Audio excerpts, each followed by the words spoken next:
All right. Thanks for joining, you guys. I appreciate you checking out this stream today. I want to just mention a quick few things to you about some cool upcoming events.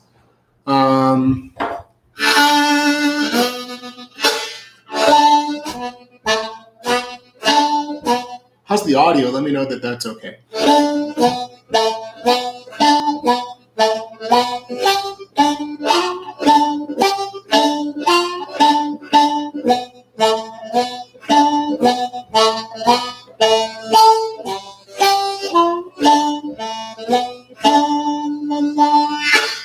All right.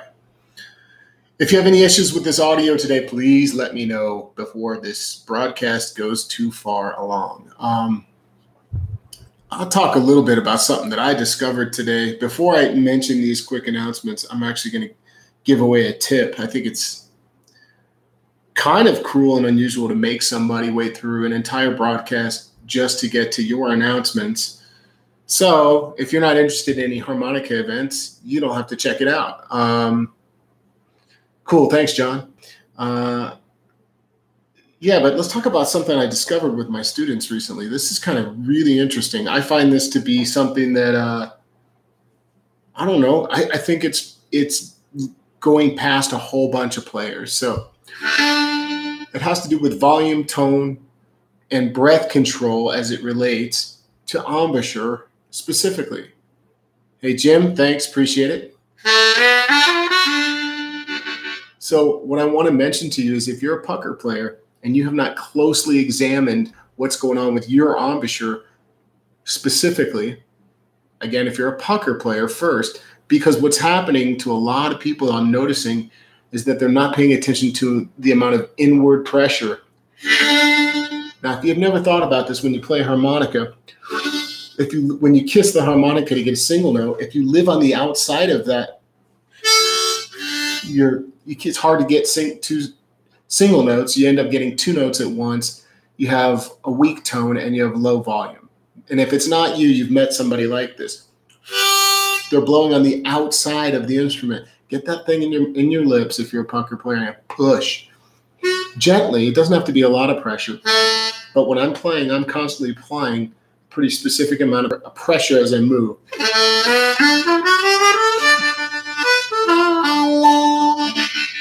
And by pushing inward, I get that seal and it locks off nicely. So it's a small little tip. And I might give away some cool riffs. Seem to be the things people really want to grab, just ideas to play in various positions. I'm okay with doing that. Before I do that, these are quick. I'll try to be brief with each event, but I just want to give a shout out to these around the corner events. Spa's coming up. If you don't know what that is, it's a big congregation of harmonica players of all different types and all different levels from all over the world, and they get together. There's workshops, there's performances, there's products. It's really cool. So check it out, spah.org. This year's in St. Louis starting August 15th through the 18th. I'll be there doing a couple things, some teaching with Joe Falisco, and I'll also do presentation for one of the Hohner harmonica models. So I'll be doing that on Wednesday afternoon. And then I wanted to give a mention out to San Diego. I haven't been talking about it too much. I am headed to San Diego with very little plans, to be honest. Joining my wife out there. So if you're in and around San Diego and you have a desire to connect, learn, whatever, just shoot me a message. Let me know what's up. That's August 23rd through the 27th. And then in September, you can catch me over at the East Coast Harmonica Workshop, Knee High, the New England Harmonica Intensive with Annie Raines, Paul Rochelle, John Shirley, that's right, who's hanging out here today with us. He's going to be there as well, Jason Novak. We're going to be doing some educational workshops. We're going to be doing jam sessions, performances. It's going to be pretty cool. That's in Newburyport. That is happening September 21st through the 23rd. Again, that's about an hour north of Boston. Maybe it's something you have the desire to check out and you're not too far away. All right. And moving right along, we're almost through this, guys. I'm going to be in Petoskey, Michigan. So Petoskey, Michigan, October 18th through the 20th at the Todd Parrott Harmonica Workshop with Peter Madcat Ruth as well. It's going to be a hoot. Steve August will be there. So check this event out. I'll put a link eventually in this video description. You can go to harmonica123.com and find it. And finally, the Global Blues Harmonica Summit, which is an online event that anybody can participate in, is happening on November 3rd. Lee Sankey, Adam Gusso, those guys are joining me to cover improvisation from the perspective of unique chord progressions, such as 16-bar blues, coming at it from a particular angle, one chord. If you follow my Facebook post, one chord progressions, and other cool progressions that harmonica players might be interested in checking out. So that's my announcements. Now I guess I can just say hello. I forget that sometimes you can just come online and just hang out. You don't have to have a crazy agenda or teach every second. But when you've done as many videos as I have, you feel that you do. Cool. I'm looking forward to getting out to Petoskey. It looks beautiful in the pictures, and that time of year, I bet it is beautiful. Hola.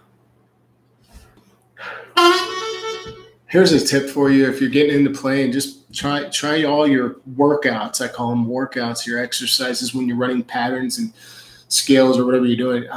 Try doing them as lightly as you can with the least amount of air possible and see what happens to your control and your speed. So specifically your control of nuance, attention to the intonation, I guess, of the bends themselves, and then the speed at which you can move.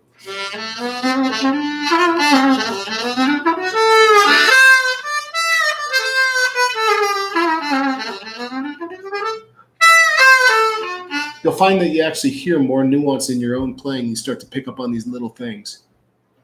Yeah, a lot of people are dealing with high-end note issues.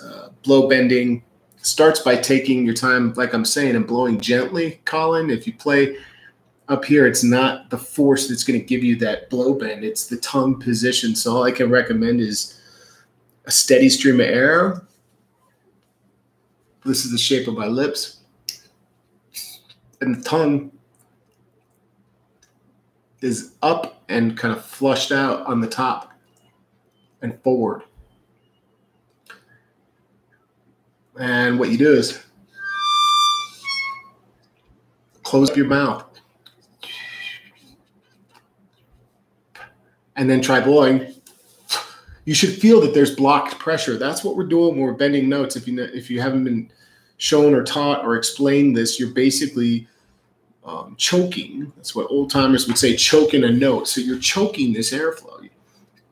You want to block it.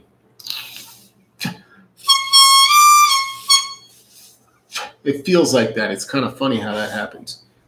So yeah, you just got to mess with it. Start on a G harmonica and maybe move your way to an A, but focus on the 9 blow, I would say, to get started until you start hearing that note move down. One steady stream of air. You keep holding it. Just keep that air moving as you're attempting to move your tongue around. Don't start and stop your air because then you're having to re-gauge what that did. Just hold the air steady. Yeah, A harp would work well.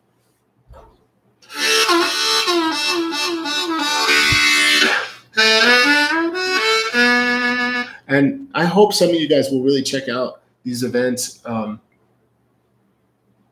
have some pretty big plans for the future as far as what I want to focus on. Big, I said, but really what I mean is specific plans for what I want to focus on. And they are big plans, but they may not always include as many in-person events. I'll always do some because I think that it's the best way to connect with people. It's important for me to do it. I enjoy it, but I will say that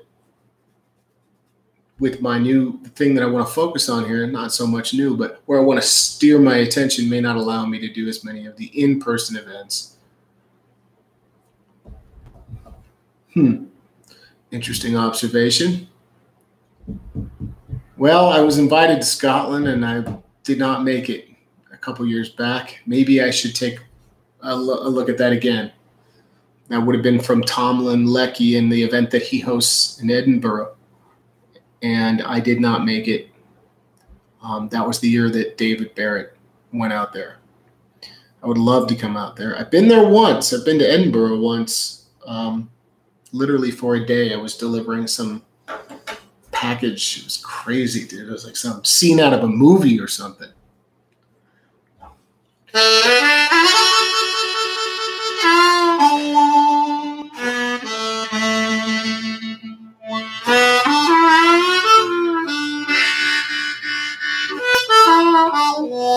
Let me ask you guys a question about a crossover harmonica.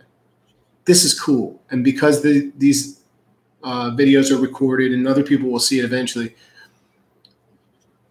I'm curious how many of you out there would like to see, now that, well, let me just say it, would like to, I can't believe much, I don't know if this is bad. Maybe I should think about this before I say it. I think it's okay to say it. It's just, we're just taking a poll. How many of you guys out there would love it if the crossovers were tuned like, not like an old, necessarily the old original Marine bands, but like a Marine Band Deluxe was tuned, or are tuned, I should say, and more of the Marine Band tuning with a bigger and the fullest chord possible. I know I do. And actually, some of them sound that way to my ear.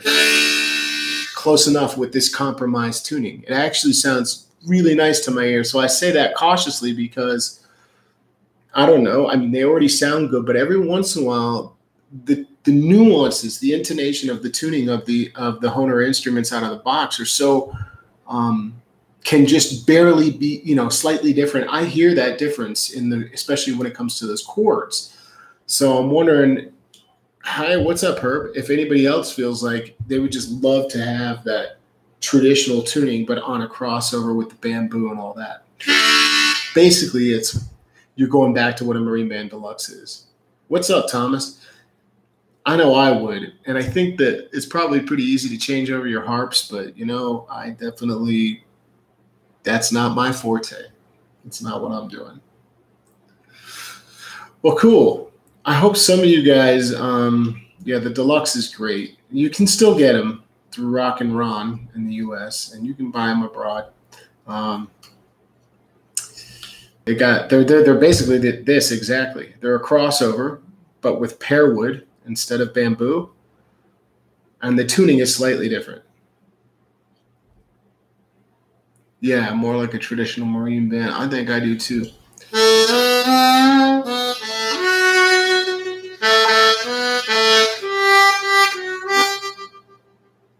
Well, I just wanted to give you guys a quick update about the events that are coming. I hope you'll check it out.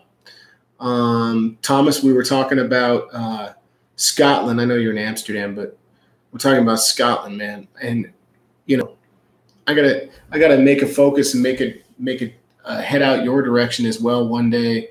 I've also been out there, but not with the music. So best under $30 harmonica for bending is a Big River harmonica, if we're talking Hohner. That's what I like. There's plenty of other models that are under 30, but if you're talking about a Hohner harmonica, which they're probably a little over 30, actually. They're somewhere around there. No, they might be under 30. Hey, what's up, Greg? Yeah, so I would check that out. It's an affordable, it's a plastic comb harmonica. Yeah, the Big River gets the job done.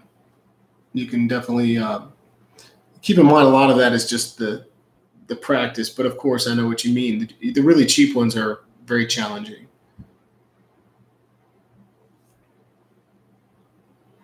All right, I didn't realize those were under 30 pounds.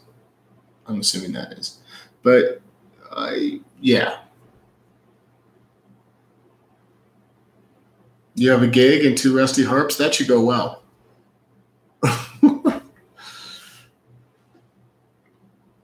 Yeah, special 20 is a little higher. I agree. I'd go with it. I'd recommend a special 20 if I had to recommend.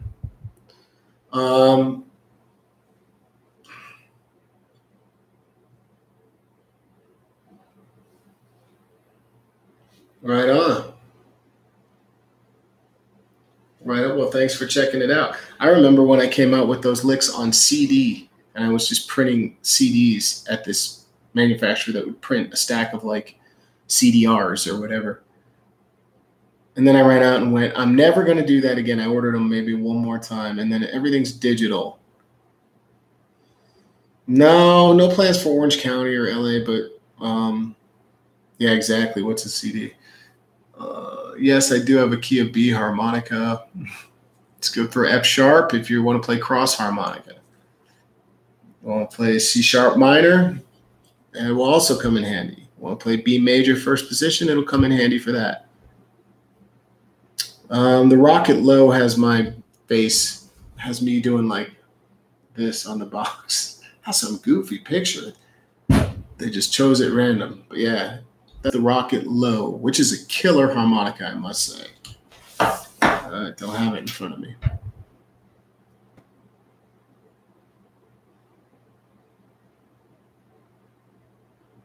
Oh, I think you might have to. Can you? You guys can't see the text. Can anybody else not see the text? Maybe you just have to tap the arrow or tap something over there, Greg, to get it to pop up. I don't know. I really don't know. I don't know that I've jumped on somebody else's live stream, so I can't say that I.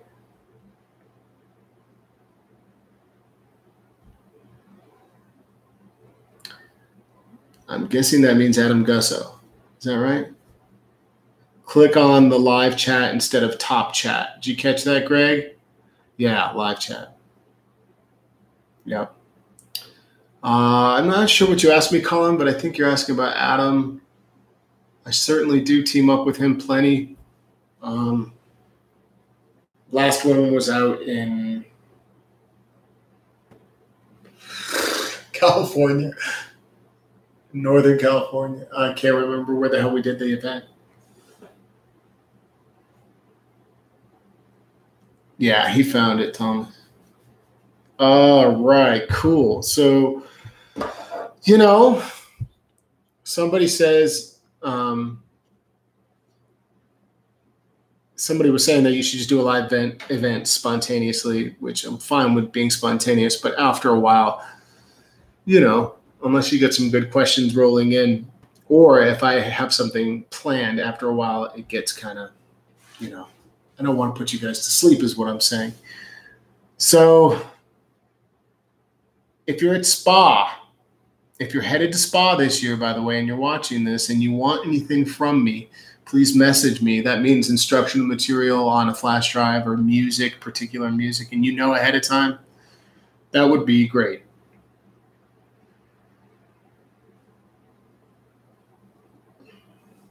Well, I don't have it. I'm so sorry. I don't have that key of B. You know what, though? You can work that B harmonica just the same way you would work, you know, B flat or A. You've been there close to this key, right? So you can just, all I can say is you don't need the B to practice or to do, there's nothing that will change too much. It might feel a little bit different as it is tuned differently. So the bends feel a little bit different, slightly position-wise. But yeah, I would just say, I'm sorry I don't have that B in front of me. It's actually hiding in the car somewhere right now in the heat. You know what I will mention? I doubt there's anybody here. I don't know how many people are watching this live from Colorado, but this blank wall behind me where I am is my office space. And if you're looking to get harmonica lessons in person, that's something I've never really offered for a long, long time, a very rare thing that I would do. And now I can do it. So if you're passing through Denver or you live here in Colorado and you want to connect with me in person, please send me a message at ronnieshellist@gmail.com and we can do some lessons here. Also going to do some workshops in small group settings of, you know, like a group of 5 guys in the conference room here in the building that I work at. So I will schedule those events. Anybody can join. Once it fills, it's done. I'm only going to take 5 people for those because there's 6 comfortable chairs in the room. So I figure let's just have me and 5 other people. You can also email me about that at rodneycellist@gmail.com. Yeah, I have picked up the chromatic. You know, I play the chromatic consistently every time I play. So yeah, I pick it up all the time, but I'm not working on it. I'm not working on cartoon intros from the 90s. I'm not doing that, but I'm playing music on my chromatic every day that I'm playing out. And I certainly pick it up when I'm not playing out too, but it's not my focus. Sure love it, but these are the guys, the diatonics are the one I think that just grabbed me and sucked me in. So I'm still hyper focused on working on my diatonic skills. Please, if you have not signed up for my email list too, you can do that at harmonica123, because I'm going to announce new lessons coming up that I'll finally be releasing. Jeez. And then just reminders of events and special deals going on.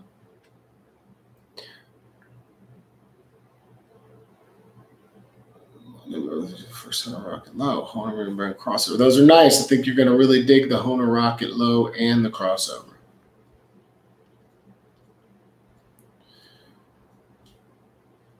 Right on. Thanks. And grass is always greener on the other side. As soon as you live here for a while, you'd want to get back to the UK. That's my guess.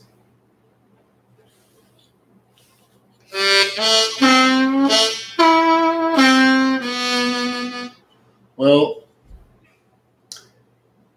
yeah, you got it, Jim. Oh, that's who that is. That Jim. Right on, Jim. How do you get your mojo back? How do I start playing that thing? Put it in your mouth. Turn on some good tunes. Oh, right on, Thomas. Yeah, you just got to find some good tunes that are drawing you in. Then you'll get back on and start practicing.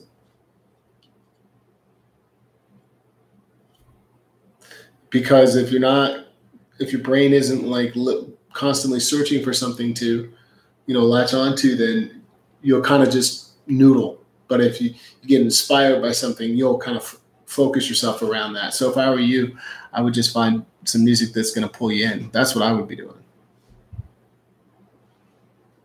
Put the harmonica in your mouth.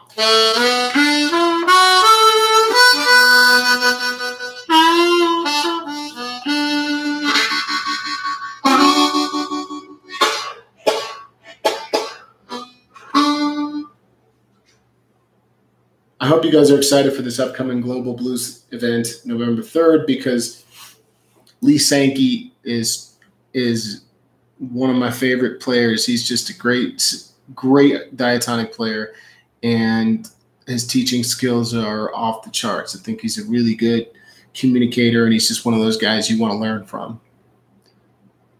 And you can go, Colin, because it's online, so anybody can join the Global Blues Harmonica Summit.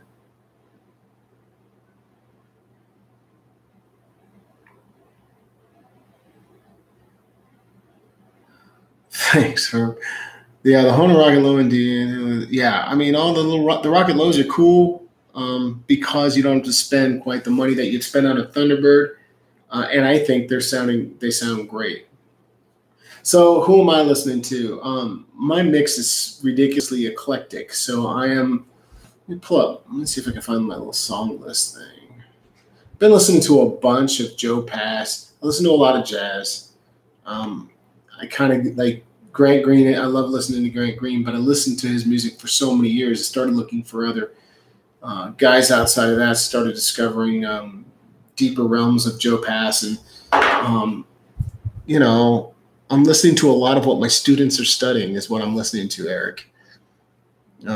So, for example, we're going to be working with a student soon who wants to start to dig into rocker, Little Walter. So I'm going to start listening to that. You better believe if I'm going to help him with that. I'm still listening. It's really eclectic. When I listen to tunes, I'm starting to make some playlists, but I've got Spotify. I don't know if you guys are using Spotify or Pandora, but at least with Spotify, you can save and download offline for offline use, and you can, pull up an album and just go right to it. So I'm digging on that, and that's sort of my resource right now. Know who else I really love is Chris Stapleton.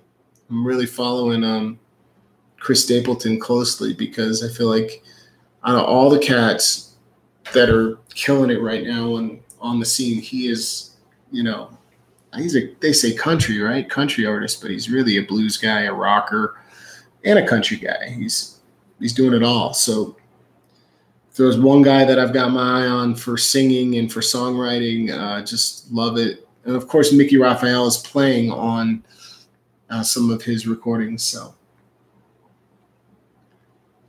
Harmonica Buenaventura.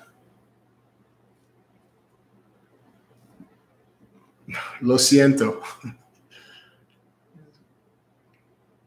I mean, I'm focused on a lot of traditional blues, but I love to listen to modern music in general, including a lot of modern jazz and some modern blues, but all of it's an influence to me. I'm listening to like I said, a very wide range of music right now. I'm not kind of like narrowing in and studying a lot of particular songs, although I have a list of melodies for the diatonic in the jazz world that I just want to master. I've already kind of learned them, but I want to master them. So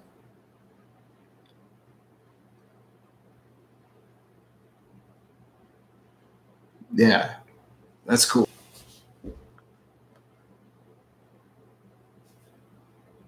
How do I hear Tennessee whiskey?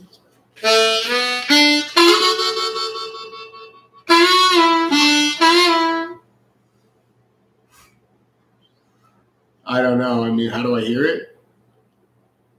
He didn't write the song. I can't think of the guy's name, George. Who knows who wrote Tennessee Whiskey? George somebody? He wasn't the original. And I have heard the original. I just can't think of his name. So you should check that out. Now you're going to make me want to look it up.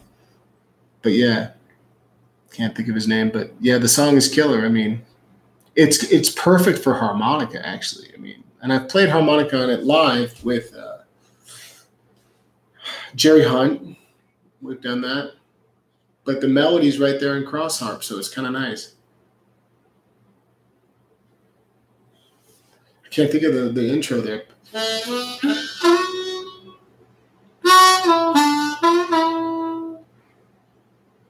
What's the next line?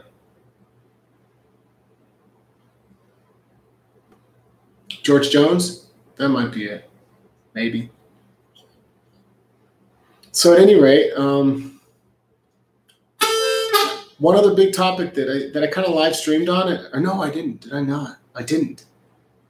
I recorded it and I haven't posted it. Check out the next video I'm going to post. Please, you guys, check it out. I'm going to post a video up that it's just been in the archives for a month or two, and I never posted it, and I went back and listened to it, and I'm like, yeah, there's a lot of really good stuff in that video. Sometimes I just record like 7 at once, and then I don't look at them for 2 months, or I record 3 or 4 and then just look at them and delete them all because I don't like them. But there's one I'm going to throw up there about embouchure, switching embouchure. Cool, George Jones it is.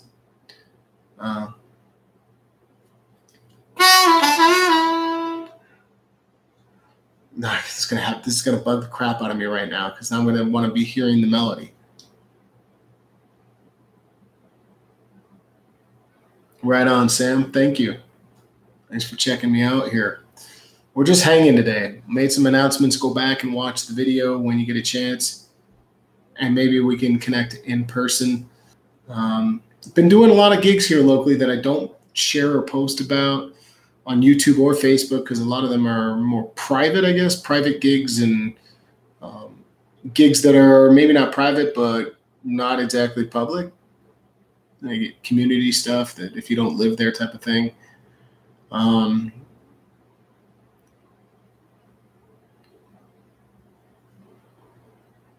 Well, maybe, Eric, but you can – it's all kind of minor, sort of. you can certainly make, you're throwing, when we're playing harmonica all the time, even though the song is major, all major, you're throwing some splashes of your minor on there. So don't, I feel it. I don't know, when I play a song like that, it doesn't not speak to me. That's just me though. Yeah, all the blues you're hearing is major. Most of the straight ahead stuff is major, but you're playing over it and you're using these minor sounding notes, right? And you can play your minor scale over that major stuff, but maybe you just got to find the melody and just stick to the melody and play some of that. Let me ask you this: when you hear him singing the song, are you into that?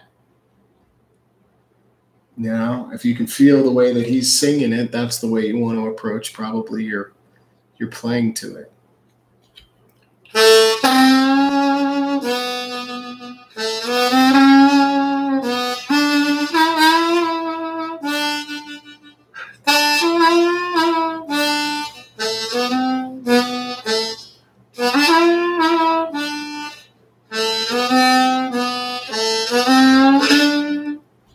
That's noodling. That's the essence of noodling. Cool. Horn of Big River, about 20 in your neck of the woods. That might be worth it. See how much the special 20 is. That's worth spending the extra money on that. Well, I don't know. I think that special 20, man, I got some new ones recently out of the box that look great. This one is a new one. Progressive.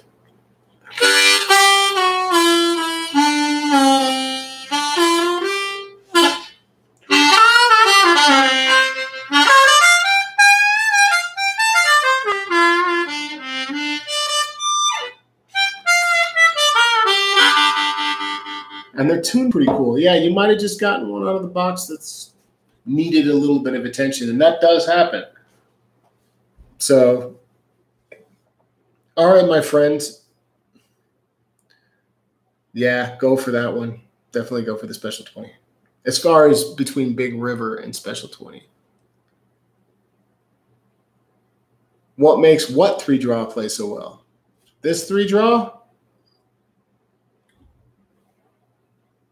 Or you mean in general?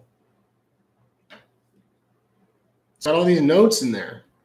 Talking all the notes, all the juice, these bluesy notes are right there. That's why I think it sounds so good.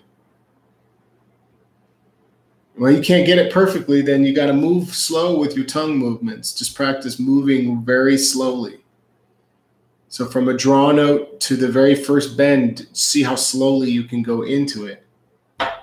C harp.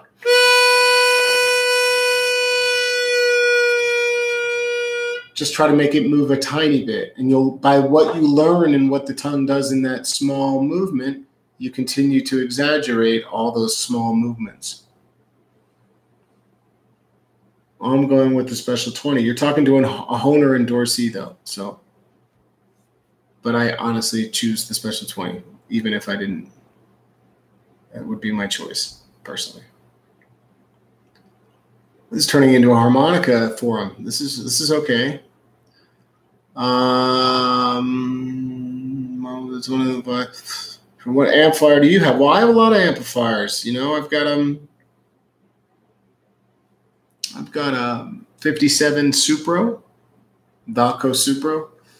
I've got a Stage 5 amplifier with my name on it from Stage 5 Amps. I've got a Memphis Mini and a Memphis 20 amp. And I even have a harp train that I pull out and I've been messing with a little bit. But I'm super excited about that Stage 5. That little amp is a killer little amp. I promise this, I'll do a live stream with the amp soon. Sometime soon where I can get to a spot where I can turn the shit out of that thing, crank it, so you guys can hear it. I don't know what it'll sound like coming through this thing. Maybe lower the microphone or whatever, get away from the mic. But I've got to feature that on YouTube. The more I play with it, the better the results are. So, yeah, right. All right, my friends.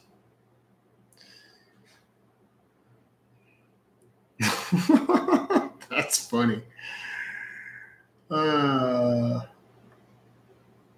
That's really funny.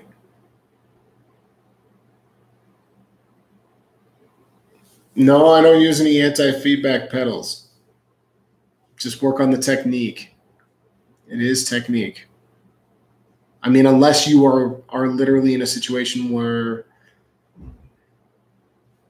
you're playing, every show is an outdoor festival and you're just trying to maximize the volume out of the amp. You can get crazy volume with no feedback. Yeah, I didn't see the day where my name would be on an amp, but I'm very happy that it's there. Yeah, you just got to work on encapsulating those mics to work on your volume. That's what's going to help you get the most tone and volume out of your amplifiers. I mean, so I don't have experience with anti-feedback pedals. The only pedal I've used, and it's still very random, but I use it, is the delay pedal from Lone Wolf. It's a phenomenal delay pedal. Yeah, the cupping makes a big deal when you start to seal it and use your face to push into the everything. 2, 2, 1, 2, 2. You know, trying to practice without a harp, you know. Anyway, you really got to work on that technique. It'll give you way more volume than you can imagine. A lot of that is technique. All right, friends. Going to go work on some things. It was really good to hang for a minute. Thank all of you for being with me, and I'll see you soon.